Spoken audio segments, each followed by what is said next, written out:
وَلَا تُطِعِ الْكَافِرِينَ وَالْمُنَافِقِينَ، اور دیکھیے کافروں اور منافقوں کی باتوں کی پرواہ نہیں کرنی. یہ بہت امپورٹنٹ بات ہے. یہ قرآن حکیم میں ٹاپک بار بار آیا ہے.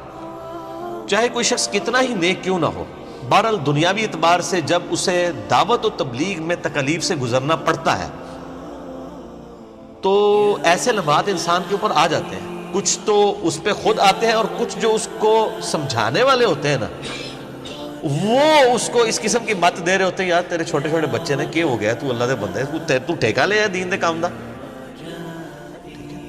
پوری دنیا جنہوں پتا ہے، لوگوں کو پتا ہے نماز پڑھ رہے ہیں، پڑھتے رہے. اب یہ اتنا خطرناک کھیل لوگ کھیل رہے ہوتے ہیں کہ ہم اگر یہ دعوت لے کے کھڑے ہوئے ہیں تو ہم اپنے بیاف کے اوپر کھڑے ہیں کیا؟ نہیں، نبی علیہ السلام کے. صحیح مسلم میں حدیث ہے کہ مومن وہ ہے جب برائی دیکھے تو ہاتھوں سے روکے. ہاتھوں سے نہیں روک سکتا تو کم از کم زبان سے روکے. اگر زبان سے نہیں روک سکتا تو دل میں برا جانے، لیکن دل والے کو انڈوس میں فرمایا ذالک اضعف الایمان، یہ تو بالکل لولا لنگڑا قسم کا ایمان ہے. کیا ہم زبان سے بھی کسی برائی کو برائی کہنے کے لیے تیار نہیں ہیں؟ اور دل پہ بھی زیادہ عرصہ برائی نہیں رہتی ہے. یہ حقیقت بات ہے. جب زبان سے آپ اظہار نہیں کرتے تو آہستہ آہستہ آپ اس سسٹم کا حصہ بن جاتے ہیں. زبان سے کم از کم بات کرنی ہے، گونگا شیطان نہیں بننا. اسلام تو کہتا ہے ہاتھ سے بھی روکنا ہے برائی کو. کتنے % لوگ روکتے ہیں؟ الٹا جو بیچارہ زبان کے ساتھ لوگوں کو ہدایت کی طرف بلاتا ہے اور بتاتا ہے کہ یار یہ آپ کے ساتھ آپ کے بزرگوں نے ہاتھ کیا ہے، یہ آپ کو غلط دین بتا کے گئے ہیں، دین اصل میں یہ ہے کتاب و سنت میں، اس کو لوگ آگے سمجھا رہے ہوتے ہیں یار تو اللہ دے بندے ایڈا بڑا رسک لے رہے ہیں، لوگ تیرے خلاف ہو جائیں گے. تو یار یہ بات تو آپ نبی علیہ السلام کو اصل میں سمجھا رہے ہیں کہ بھی نبی صلی اللہ علیہ وسلم نے کیوں یہ باتیں کی ہیں جس کی وجہ سے لوگوں نے یہ بات پہنچانی ہے لوگوں تک. ظاہر ہے الحق مر، عربی میں محاورہ ہے، حق کڑوا ہی ہوتا ہے.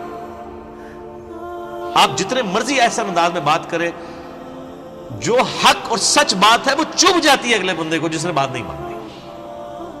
تو اس کا کبھی یہ سلوشن نہیں ہے کہ وہ دعوت سے پیچھے ہٹ جائے. یہ بالکل غلط ہے. اور یہ آپ دیکھیں اتنا بڑا ایشو ہے کہ نبی علیہ السلام کو اسپیسیفکلی اور آپ کے صحابہ کو بھی کہا جا رہا ہے کہ آپ نے بھی جو ہے وہ کافروں کی باتیں نہیں ماننی ہیں، ان کی پرواہ نہیں کرنی.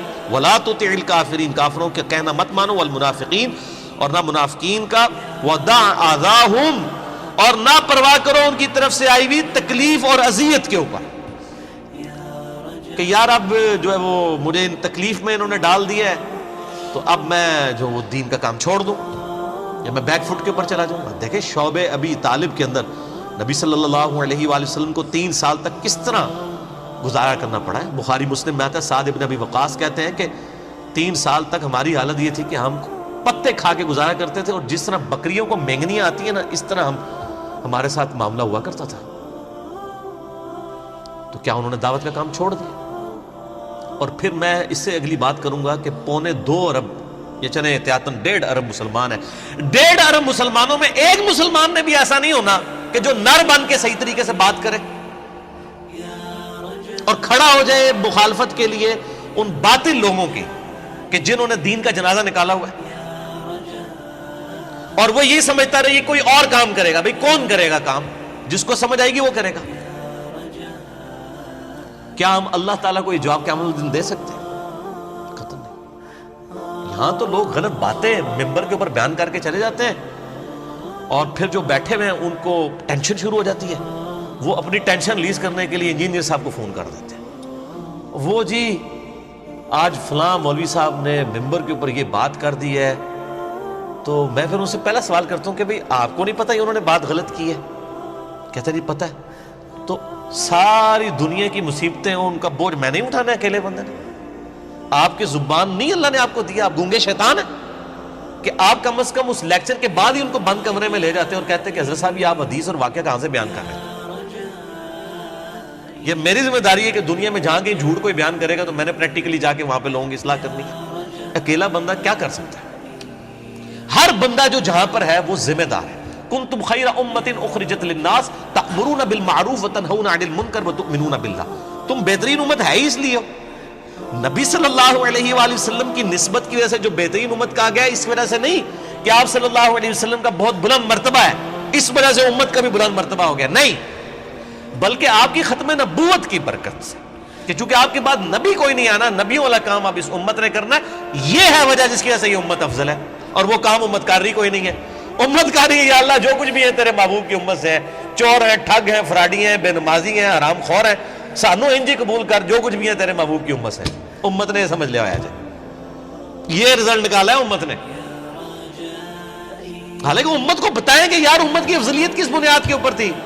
نبی علیہ السلام کی نسبت کی وجہ سے نہیں تھی, آپ صلی اللہ علیہ وآلہ وسلم کی ختم نبوت کی وجہ سے جو کام ملا ہے اس امت کو, نبیوں والا کام, اس کی وجہ سے اس امت کی فضیلت ہے, اور وہ کوئی کرنے کے لیے تیار ہی نہیں ہے. تو وہ ساری میں ٹینشن مجھے ریلیز کرتے ہیں. میں ان کو کہتا ہوں میرے بھائی میں نے کیا کرنا ہے, میری 1 لاکھ فوٹو کاپیاں کرا لو پھر, تو جگہ جگہ بانٹ دو. نہیں, آپ جدھر ہیں غلطی دیکھتے ہیں ایسے طریقے سے آپ ہائی لائٹ کریں. آپ کو ٹینشن ہوتی ہے, بجائے مجھے فون کر کے آپ خود اس کی اصلاح کرنے کی کوشش کریں, کم از کم اس سے پوچھ لیں. وَتَوَكَّلْ عَلَى اللَّهِ, اور توکل اللہ پر کیجئے. وَكَفَى بِاللَّهِ وَكِيلًا, اور اللہ آپ کے لیے کارساز کافی ہے. دیکھ لیں کیا ایک وہ حالت ہے کہ ایک شخص سیدنا ابو بکر الصدیق رضی اللہ تعالیٰ عنہ علیہ السلام کو لے کے آپ صلی اللہ علیہ وآلہ وسلم رات کے اندھیرے میں مکے سے نکلتے ہیں. اپنے بستر پر سیدنا مولا علی رضی اللہ تعالیٰ عنہ علیہ السلام کو لٹا کے جاتے ہیں کہ مانتے واپس کر کے آ جانا.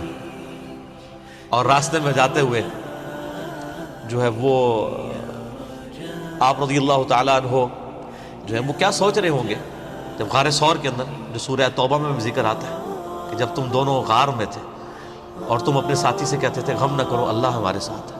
یعنی اس حالت میں جب آپ مکے سے نکل رہے ہیں, اور یہ 1 ہجری کا واقعہ, اور 8 ہجری میں 8 سال کے بعد آپ صلی اللہ علیہ وآلہ وسلم فاتح کی حیثیت سے وہاں پہ داخل ہو رہے ہیں. اور جب مکے سے نکل رہے ہیں, سراقہ ابن جوشم, سراقہ ابن مالک جو مخبری کرنے کے لیے آیا, اس کا گھوڑا دھس گیا, واپس نہیں جا سکا.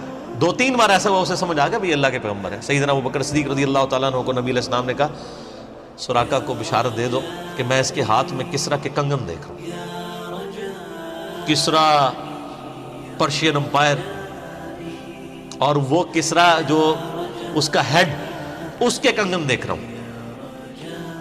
اس وقت تو سراقہ نے بھی سوچا ہوگا کہ اپنی جان بچا کے رات کے اندھیرے میں یہاں سے جا رہے ہیں اور مجھے کہہ رہے ہیں کہ پرشین امپائر گرے گی اور اس کے کنگن میرے ہاتھوں میں ہوں گے. اور پھر سیدنا عمر فاروق رضی اللہ تعالیٰ عنہ علیہ السلام کے دور میں وہ وقت آیا ہے. سیدنا عمر نے بلا کے پھر سراقہ کو وہ پورا کسرا کا لباس پہنایا, اور اس کے بعد کہا اتار دو, یہ مومنین کا مال ہے. انہوں نے سمجھا یہ مجھے گفٹ ہو گیا. انہوں نے کہا نا, نبی علیہ السلام نے صرف کہا تھا دیکھا ہے, بس اتنا, اس سے زیادہ نہیں, یہ مومنین کے بیت المال میں آئے گا. تو رومن اور پرشین امپائر گر جائے گی, کسی نے سوچا تھا نہیں. تو نبی صلی اللہ علیہ وآلہ وسلم کو کہا جا رہا ہے اللہ پہ توکل کریں, اللہ تعالیٰ بہتر کارساز ہے.